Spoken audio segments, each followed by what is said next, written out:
Today, we're just going to take the start of basic English language course. But before starting the basic English language course, there are few things that I would like to tell you. And before starting the course, you have to keep in your mind these 4 main points. आज हम basic English language का course शुरू करने जा रहे हैं, लेकिन इस कोर्स को शुरू करने से पहले 4 मेन पॉइंट्स हैं जो कि मैं आपको बताना चाहूँगा, और उन 4 पॉइंट्स को आपने मद्देनज़र रखना है और उन 4 चीज़ों को अपने जहन में रखना है. अगर आप उन 4 चीज़ों को अपने जहन में रखेंगे तो इंशाअल्लाह अज़्ज़ा वजल आप इंग्लिश सीखेंगे. The first thing is that the decision that you have made for learning English, that should be strong. आपने इंग्लिश सीखने का जो फ़ैसला किया है, सबसे पहला पॉइंट ये है कि आपने उस फ़ैसले को मज़बूत रखना है. आपका वो फ़ैसला वीक नहीं होना चाहिए, कमज़ोर नहीं होना चाहिए. आपको अपने फ़ैसले पे कायम रखना है खुद को. ओके, और ये उसी सूरत में पॉसिबल है कि अगर आपका इरादा शुरू से ही मज़बूत है. अगर आपका इरादा मजबूत नहीं है, सो डेफिनेटली थोड़ा सा जब आप आगे चलेंगे, थोड़ा सा कोई मुश्किल पेश आई तो आप अपने उस फैसले से पीछे हट जाएंगे, अगर आपका इरादा मजबूत नहीं है. Okay, so the first main point that you have to keep in your mind is strong decision. Okay, so the second most important thing is that you have to have the patience. जो दूसरी अहम चीज़ है जो कि आप लोगों ने अपने जहन में रखनी है, वो है पेशेंस, सब्र. यानी कि आपने सब्र से काम लेना है. देखिए, कोई भी काम है उसको सीखने में वक्त लगता है. एकदम से हम कुछ भी नहीं सीख पाते. कोई भी चीज़ सीखने के लिए मेहनत करनी पड़ती है, उस पर टाइम देना पड़ता है और सब्र से काम लेना होता है. यानी कि आपने ये बात जहन में रखनी है कि ये मत सोचें कि जी विद इन फ्यू डेज़ आप परफेक्टली इंग्लिश बोल पाएंगे. नहीं, इसमें थोड़ा सा वक्त लगेगा. आप जितना ज़्यादा मेहनत करेंगे, जितना उस चीज़ को सिंसियरली लेके चलेंगे, आप उतना ज़्यादा सीखेंगे. तो अगर आप ये सोचें कि जी विद इन अ वीक आप परफेक्ट हो जाएं या विद इन अ मंथ आप परफेक्ट हो जाएं, so definitely this is not possible. It will take time. इसमें वक्त लगेगा. आहिस्ता आहिस्ता आप में इम्प्रूवमेंट आएगी. एक छोटी सी मिसाल ले लें कि बच्चा है, तो जब बच्चा बोलना स्टार्ट करता है तो आहिस्ता आहिस्ता पहले कुछ वर्ड्स बोलता है, फिर वो आहिस्ता आहिस्ता स्टेटमेंट की तरफ जाता है. देखिए, इंग्लिश हमारी फर्स्ट लैंग्वेज नहीं है. डेफिनेटली इंग्लिश हमारी सेकंड लैंग्वेज है. हमारी मदर लैंग्वेज उर्दू है या पंजाबी है, या जिस हम एरिया में रहते हैं हमारी जो मदर लैंग्वेज है वो है. तो अब इंग्लिश को सीखने के लिए डेफिनेटली हमें सब्र से काम लेना होगा.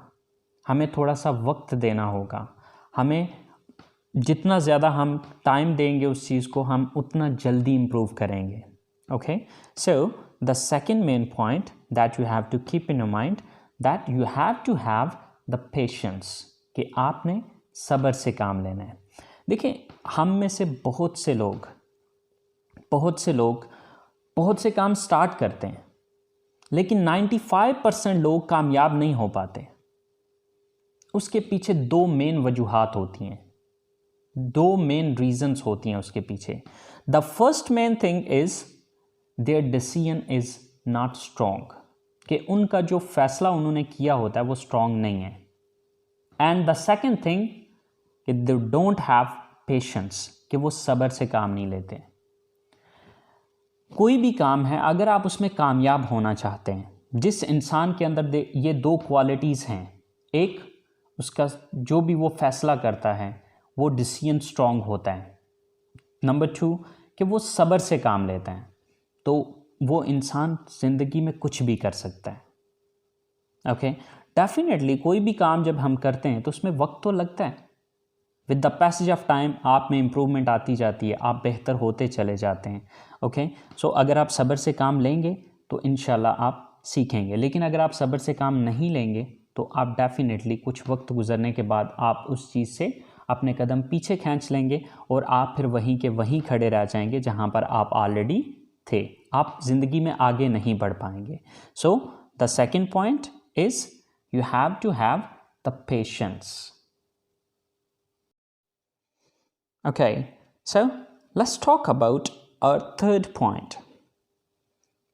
चलें अब हम बात करते हैं अपने तीसरे मेन पॉइंट के बारे में, जो कि हम लोगों को याद रखना है। तीसरा पॉइंट हमारा ये है, ignore how the people are reacting. हमें इस चीज़ को इग्नोर करना है कि लोग कैसा रिएक्ट करते हैं, लोग क्या सोच रहे हैं आपके बारे में। यानी कि आप इंग्लिश सीख रहे हैं या आप इंग्लिश बोल रहे हैं, तो आपके उस इंग्लिश बोलने पे लोगों का रिएक्शन क्या है, आपने इस चीज़ को हरगिज़ नहीं सोचना। आपने ये चीज़ नहीं देखनी कि कोई आपका मजाक बना रहा है, कोई आप पे हंस रहा है, कोई आपका मजाक उड़ा रहा है। आपने इन चीज़ों को अपने दिमाग पे बिल्कुल हावी नहीं होने देना। और ये चीज़ कैसे होगी, ये उसी सूरत में पॉसिबल है कि अगर आप लोगों के रिएक्शन को इग्नोर करते हैं, उन चीज़ों को नज़रअंदाज कर दें कि लोग क्या सोच रहे हैं आपके बारे में, लोग आपका कोई मजाक तो नहीं बना रहे। Okay, so ignore this thing. And the fourth and the last main point is that don't be afraid of making mistakes. Okay, कि गलतियों से मत घबराएं, गलतियां करेंगे तो सीखेंगे। अक्सर औक़ात हम में से ऐसे लोग होते हैं कि जो ये चीज़ सोचते हैं कि यार ये मैं गलत कर दूंगा, अब उस गलत के डर से वो काम करते ही नहीं हैं। देखें, अगर आप गलत के डर से कोई काम करेंगे नहीं तो आप डेफिनेटली सारी ज़िंदगी आप उस काम को नहीं कर पाएंगे। गलतियां करेंगे तो गलतियों से सीखेंगे। देखें, इस दुनिया में आने से पहले किसी ने कुछ नहीं सीखा, जिसने जो कुछ भी सीखा इसी दुनिया में आके सीखा। तो जब भी हम कोई काम सीखते हैं तो सीखने के दौरान हर कोई गलतियां करता है, हर बंदे से मिस्टेक्स होती हैं, बट उन मिस्टेक्स से आप अपने अंदर परफेक्शन लाते हैं। So fourth main point is don't be afraid of making mistakes. तो गाइस, ये 4 मेन पॉइंट हैं जो कि आप लोगों के लिए बहुत ज़रूरी हैं। तो आप में से जो भी इंग्लिश सीखना चाहते हैं, सबसे पहले वो ये मेन 4 पॉइंट्स अपने जहन में रखें। अगर ये 4 चीज़ें वो कर सकते हैं तो ये कोर्स स्टार्ट कीजिए। इंशाल्लाह अज़्ज़ा वजल within few days you will see the change in yourself. आप अपने अंदर चेंज देखेंगे। बट अगर आप ये कहें कि जी फ़ौरन से आप में कोई चेंज आ जाएगा, सो डेफिनेटली ऐसा मुमकिन नहीं है, ऐसा पॉसिबल नहीं है। It will take time. With the passage of time you will see the changes in yourself. आप अपनी इंग्लिश को इम्प्रूव होता हुआ देखेंगे। ओके, लेकिन बात यह है कि वही 4 main point. Number 1, your decision should be strong. Number 2, you have to have the patience. Number 3, ignore how the people are reacting. And number 4, don't be afraid of making mistakes. तो guys, ये 4 main points अपने जहन में रखें। इंशाल्लाह आप लोग इन 4 main points को अपने जहन में रखते हुए इंग्लिश सीख सकते हैं। सो गाइस, आज की बात यहीं पे ख़त्म करते हैं। इंशाल्लाह जल्द हाजिर होंगे अगले लेसन के साथ। तब तक के लिए इजाज़त दीजिए। अल्लाह निगहबान।